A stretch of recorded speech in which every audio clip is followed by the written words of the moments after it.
Նրանց ինչպես է դրսևորվել պետական դավաճանությունը ձեր կողմից, ինչի մասին է խոսքը ընդհանրապես գնում,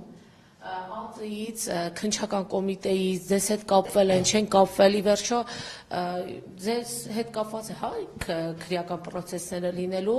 ինչ-որ բան ասել են, չեն ասել, ծանուցել են, եկել են ձեր հետևից, չեն եկել, չգիտեմ, և դուք ենթադրում եք, ձեզ կալանավորելու են, չեն կալանավորելու, և վերջին հարցը, ինչպես է գնահատում, որ արձակուրդի մեջ գտնվող Փաշինյանը հանձնարարական է տալիս իրավապահներին, կարծես այսպես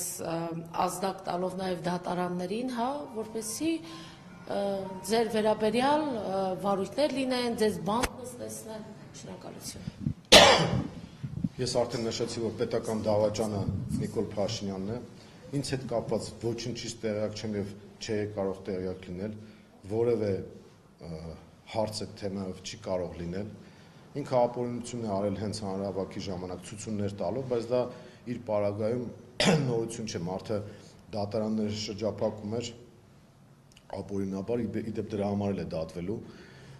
և նաև սահմանադրական դատարանի վրա էր հարձակվել, դրա համար էլ է դատվելու, ինքը բազում հոդվածներ է շարունակել ու այս դեպքում ինքը կարելի ասել գործում է սերիական մարդասպանի տրամաբանությամբ, այսինքն քանի որ գիտի, որ արդեն վերջ, եթե ինքը իշխանությունից զրկվեց և չհասցրեց ճողոպրել, ինչպես որ տարբեր դեպքերում եղել է իր պարագայում, ինքը պետք է արդեն պատասխան տա Հայաստանի դատարանի առաջ։ Ինձ հետ կապված ես որևէ տեղեկատվություն չունեմ, ենթադրում եմ, որ ինչ-որ պրոցեսներ սկսելու են, երևի հիմա գործը կարում են, վերակարում են, մտածում են ինչ անեն, բայց այնքան սպիտակ թելերով է լինելու այդ ամեն ինչը, որ ուղղակի մարդիկ տեսնելու են, թե ինչպիսի հանցավոր և ճղճի իշխանության հետ գործ ունեն, որովհետև ինչ-ինչ, բայց ինձ նման մեղադրանք ներկայացնելը ես իրեն մարդկայնորեն չեմ ներելու, բացի իրավաքաղաքականից ես ասեմ, որ դա ճիշտ ասած իր պարագայում հակառակ իմաստով է աշխատելու, դա յուրօրինակ օրհնություն է, որ մեր քաղաքացիները տեսնեն, թե իրականում ով է ազգային պետական շահի տիրույթում կանգնած, իսկ ով է իրական պետական դավաճանը։ Թուրքիայի արտգործնախարարը ուղիղ տեքստով բացահայտ հայտարարում է, որ պաշտպանում է այս ջարիքին։ Մակրոնը գալիս է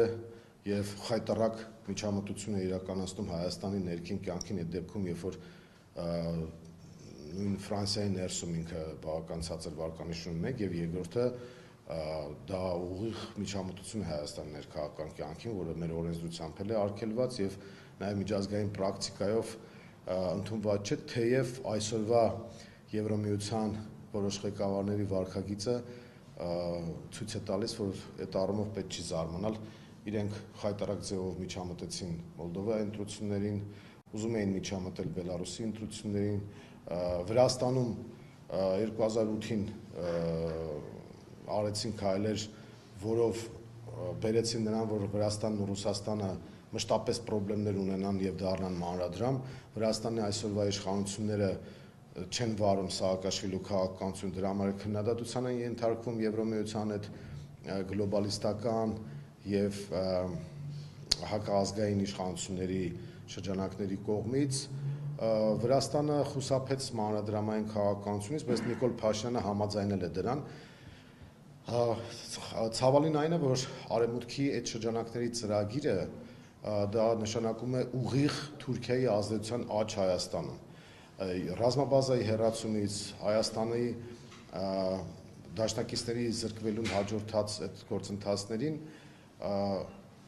հետևելու է թուրքական զորքերի ներխուժումը։ Թուրքիան ոչինչ չի խանգարել, որպեսզի ինքը մտնի Իրաք, մտնի Կիպրոս, մտնի Սիրիա և հիմա ընդամենը մի փոքրիկ գործոն է մնացել, որ Հայաստանը չենթարկվի ասպատակության, դա ռուս-իրանական հաշվի կշռի արդյունքում է, որ մեր պետությունը դեռևս գոյություն ունի։ Շատերին թվում է, որ մակով ճանաչված Հայաստանի Հանրապետությունը ամեն դեպքում կմնա քարտեզի վրա, բայց այս իշխանության վարած քաղաքականության դեպքում մենք կարող ենք ունենալ մի վիճակ, երբ որ Հայաստանի Հանրապետությունը արժանանա Արցախի ճակատագրին։ Կարող է անունը այդպես մնա, կամ կարող է փոխեն լկտիաբար Արևմտյան Ադրբեջան դնեն, բայց Նիկոլ Փաշինյանի ծրագիրը պետք է նայել իր անձնական պրիզմայի տեսանկյունից։ Ինքը իր կաշին է ուզում փրկել, ինքը հասկանում է, գիտի թե ինչ է արել եւ գիտի թե ինչ է ուզում անել։ Հիմա մտածում է կամ ես մինչև այս սերիական մարդասպանի տրամաբանությամբ պետք է գնամ ու զոհաբերեմ հիմա արդեն ամբողջ Հայաստանի Հանրապետությունը, ոնց որ Արցախը զոհաբերեց, եւ փրկեմ իմ կաշին, հետո կորոշի փախնել Անկարա, Բաքու, Փարիզ կամ Կանադա, ասենք, դա արդեն երկրորդական հարց է տվյալ դեպքում, ինքը այդ ուղղությամբ է գնում, այսինքն ինքը պետական դավաճանության բեռը շալակին կատարում է քայլեր, որոնք իրեն բերելու են մի վիճակի, երբ որ պարզ չի դառնալու, թե իր ճակատագիրը ինչպիսին է լինում, բայց ինքը ուզում է փրկվի։ Ինքը ուզում է փրկվի, այն ինչ որ ձեռք է բերել պահպանի, այսպես։ Մենք այդ պրիզմայով պետք է նայենք։